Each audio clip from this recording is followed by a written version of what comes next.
Hey everyone, Cindy here. I think I may need to move. I'm sitting outside because it's sun shining.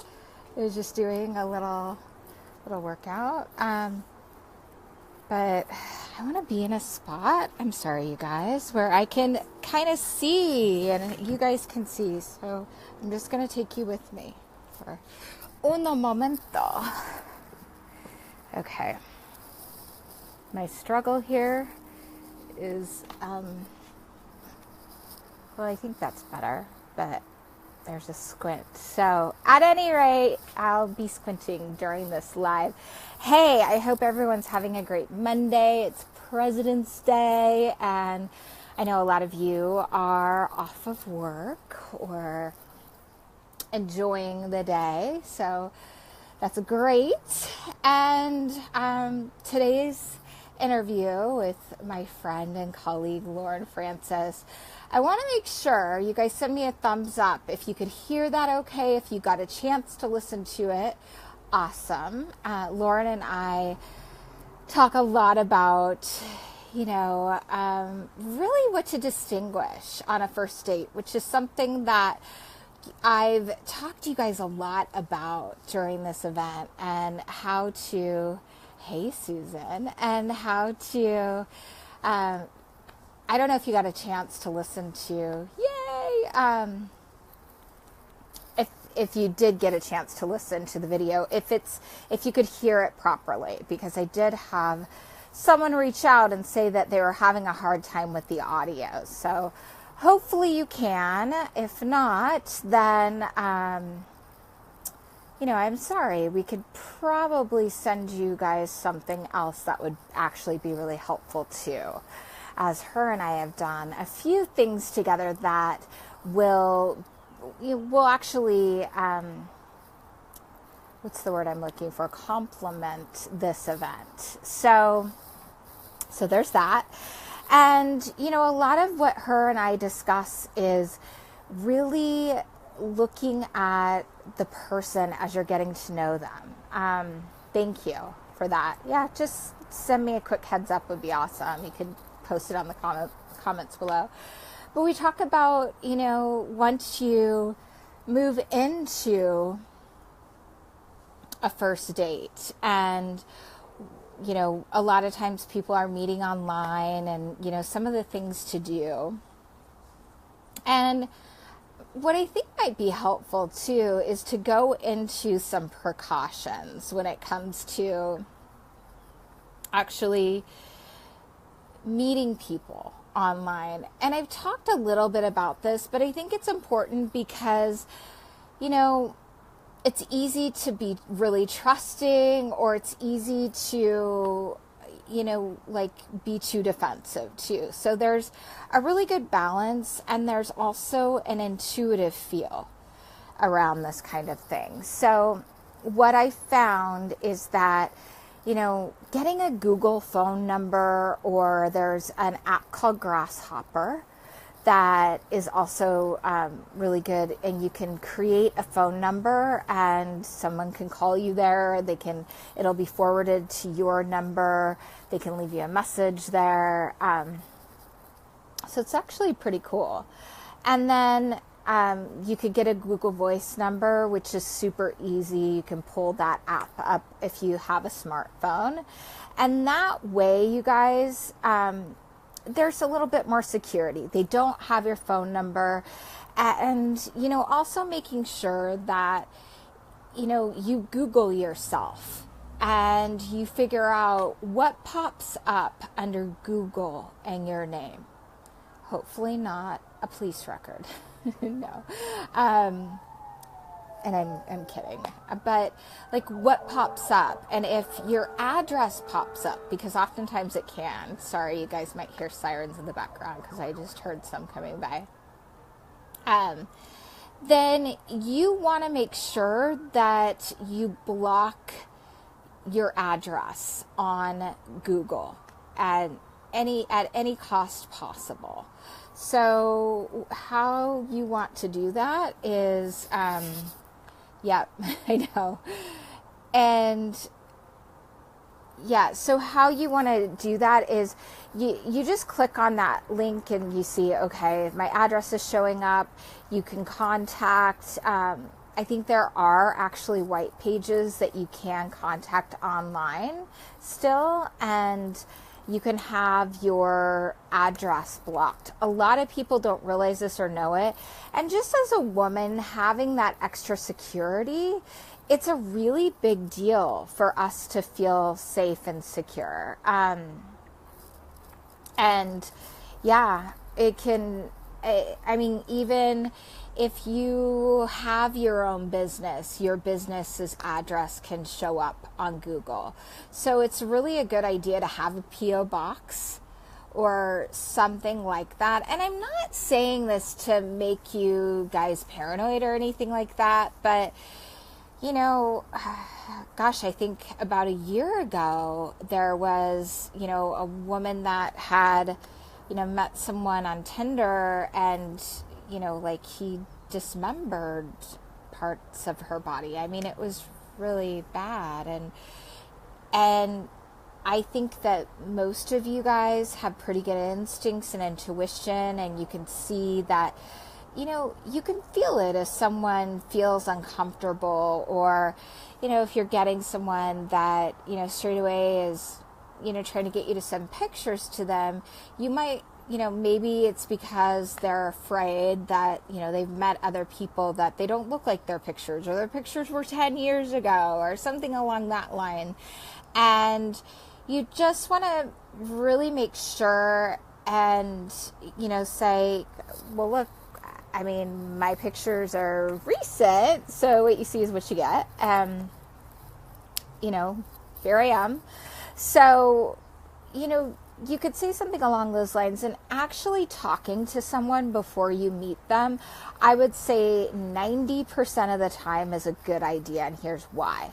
Because if you talk to them and there seems to be a friendly connection, you enjoy the conversation, and you're at least going to enjoy the company, and you're at least going to have a really good experience around it. And so, and you'll probably learn something, or, you know, pick up something new. Worst thing that happens is maybe you bring on a new friend.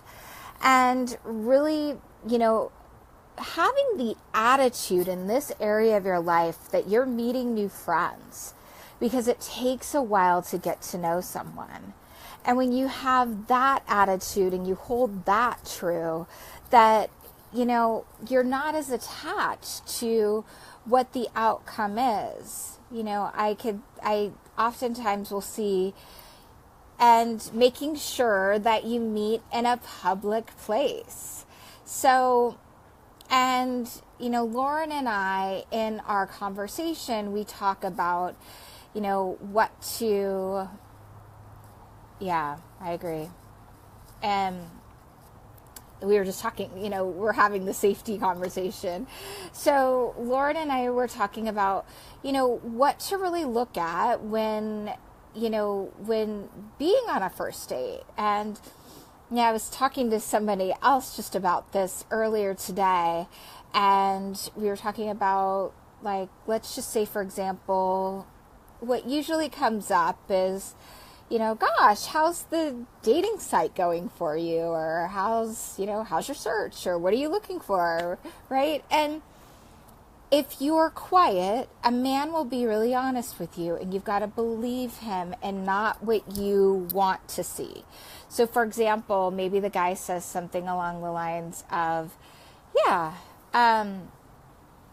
something along the lines of, like, you know, what are you looking for in this area of your life? And zip it and give him some space to answer, because men process information differently than we do. And I know I talk about this a lot, but it's really true. And if we interrupt their thoughts or try to answer for them, they're going to forget, and they may not really answer the question as accurately. So he's really taking time to think about it. What am I looking for? Well, you know what? I was actually married for a long time, and I'm really enjoying my life right now. I'm just looking to have fun and meet new people and have some new adventures.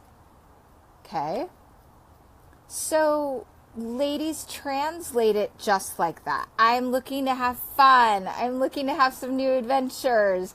I am looking to meet people. I really am enjoying my life right now. That's not code for I want a relationship. That's code for I'm kind of having fun right now.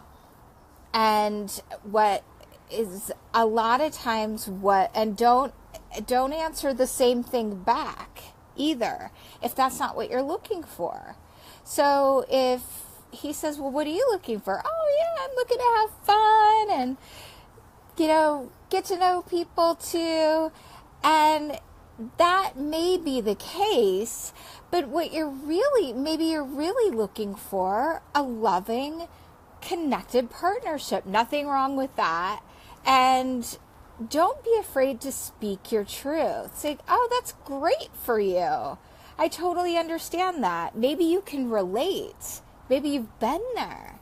Gosh, I've been there too, and I'm looking to have fun, but, for me, I'm looking to meet my special someone. I'm looking to, bring in that life partnership. I desire a long-term committed relationship that leads towards marriage, whatever's true for you. And I'm really enjoying the process of getting to know new and interesting people such as yourself. And look at that person as maybe someone, if you guys had a fun connection, that one, you keep it as a fun friendship connection. Maybe one of the guys in your rotation as you're bringing in that man, because it's important to keep yourself grounded in this place. Yep, you can speak your truth. Oh, I like that, Iris. It's so true. When you know your truth and you can speak it, and when you trust in yourself, and you also know the timing within which to communicate too. And it's really easy, and I've said this a lot, on a first or second date, a man's going to tell you who he is, where he's at. If you guys have maybe had, and this is a mistake I see a lot. I'll see women that they're like, yeah, I spent like an hour or 2 hours on the phone with him, and then he's all of a sudden not motivated to meet you. And then what happens, or you guys do meet, and, he's typically, if you spend a long time on the phone with a guy, and I've been guilty as charged, don't get me wrong. So if you do that, they're not as motivated to meet you. So you want to keep those phone calls pretty short, just a quick 10-minute phone call, and you can turn your meeting into a phone call. You can just be like, hey, especially when online dating, you want to move, you want to go quick, because you want to move past the people that aren't serious, because there's going to be some of those people that aren't even serious about meeting, frankly, that are just kind of out there looking around. I call them looky-loos. And there are those people that are serious about meeting someone special. And with a man, you just got to drop the proverbial hanky. Like, hey, why don't we, I always find it easier to see if there's more of a connection by meeting in person. How about we meet?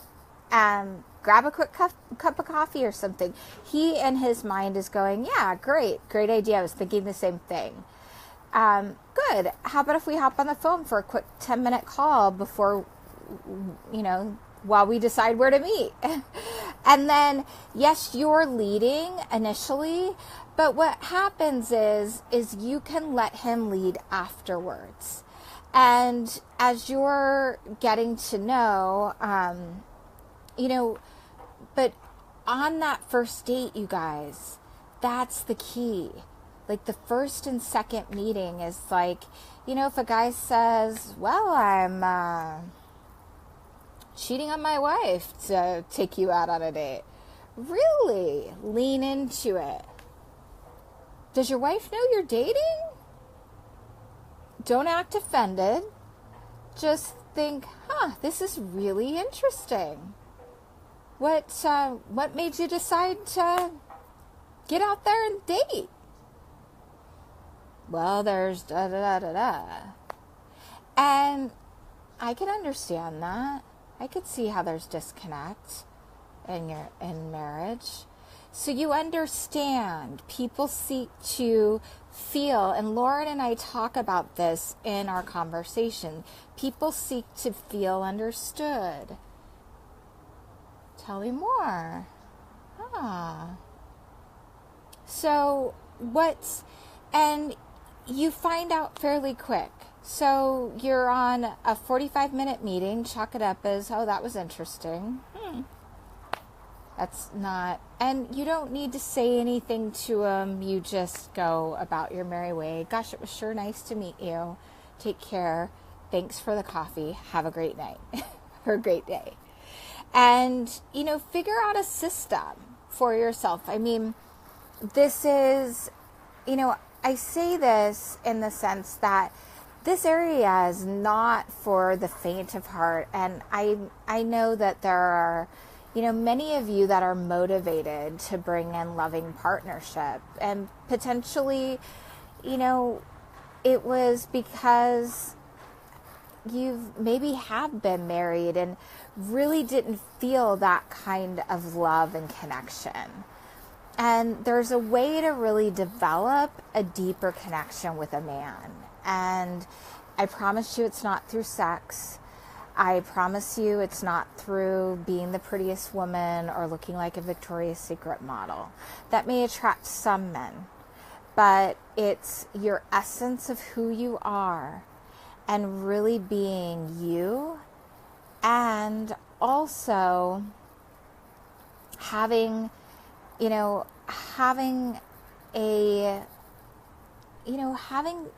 values and standards that up front are going to work for you or not going to work for you.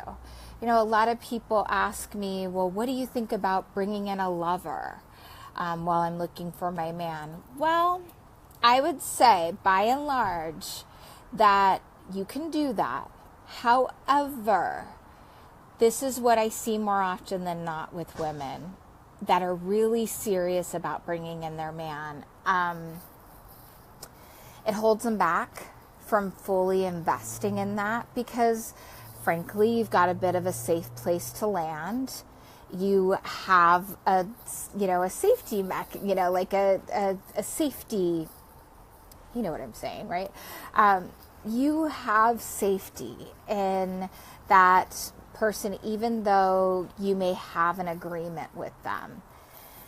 It's, for most women, they get attached through sex and somehow, in some way. It's a rare woman that can actually separate it. Now, some can, but I would tell you that if you chose to bring in a lover, then you've got to ask yourself, well, how badly do I want this? And you become more motivated when that is gone, when you actually take a stand and go, you know what? This is a really important area of my life. I really want to bring in a man. I want to have a clean space and slate. And, energetically, it's totally different too. So, that's just my 2 cents on that. Other experts in my field have different opinions. I've done a lot of research around this, and I would tell you by and large that's true. And based on my opinions based on what I've seen and, with hundreds of women that I've worked with, it's the case. And then it can kind of, it's that oxytocin that we get attached through. And a lot of times as women, when we're in the dating place and we're in that phase of bringing in partnership, we don't always want to believe what we're hearing from the other side. So just to circle it back around there, believe what you hear.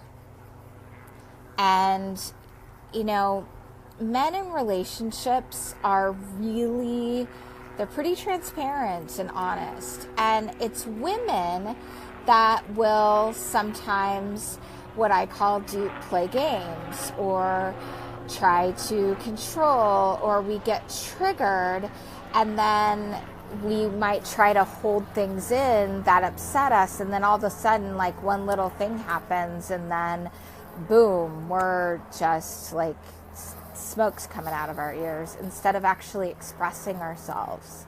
So at any rate, really listen to learn is the, you know, and look for inconsistencies, you know. And I'm not saying you want to look for the negative, but you definitely want to be aware of, you know, someone that might present some red flags. You know, maybe he's like, oh, I was married for 20 years and I cheated on my wife, and, you know, she just stopped taking care of herself after the kids and yada yada, but he's not taking responsibility, really fully taking responsibility. That is a huge red flag. And I've seen so many women think, oh, well, you know, that's not me, and, you know, it would totally be different with me. There are some men out there, and Lauren and I talk about this too. It's like, once a woman, unless they totally have it in their heart to shift and change, they just don't. So we can't change them. We can inspire them, but we certainly can't change someone, you know, who they are and where they're at in life. So I hope this is helpful. Mixed messages of communication. I have confused. Well, you know, I can touch on mixed messages of communication. Maybe you could give me an example of that, and I'll be happy to help you. Maybe when he says one thing and does another. Well, I can tell you this. If he tells you, oh gosh, I wish that you lived closer to me, right? I wish that, I would love it if you can, I would love it if we could spend more time together, or you would, you know, be really great if we could go out on my boat this weekend, or any of those things. And then he doesn't follow it up with action. I mean, actions speak louder than words. So there's, you know, I think with women, we get really confused with men because they might say something that sounds so, that they might even mean in the moment. And then when they leave, maybe they're not really that serious. And it's actually figuring out who somebody is, what they value, and who they are up front. Because you can find it out pretty easily. But if you've spent a certain amount of time with them, what's going to transpire is they're not going to be as open to, they're not going to really be, because they're a little bit more attached, and they're thinking, well, gosh, maybe she's a good fit, maybe not. So, and so you've got to, and they're then going to keep you on the back burner, and you're not a back burner kind of gal. If you want what you want, and it's bringing in clarity and really continuing to date for a while, even if you meet someone special and he's like, you know, I want to commit, more on that stuff later. So I hope this is helpful. Why don't you guys post your comments below, post your questions, if anything, if any of this proposed a question, or if I didn't answer all of your questions, I'm happy to. Yeah. And you definitely, there's a lot of things I can share with you. I've got a wealth full of knowledge, and I've shared a lot on these Facebook Lives too. And, I'm here to support you and really help you in your particular circumstances. So post below, comment, ask me questions. I get in here every single day, a couple times a day to answer. And I'll be on live tomorrow too. So sending lots of love, hugs and kisses. Mwah. Bye everyone.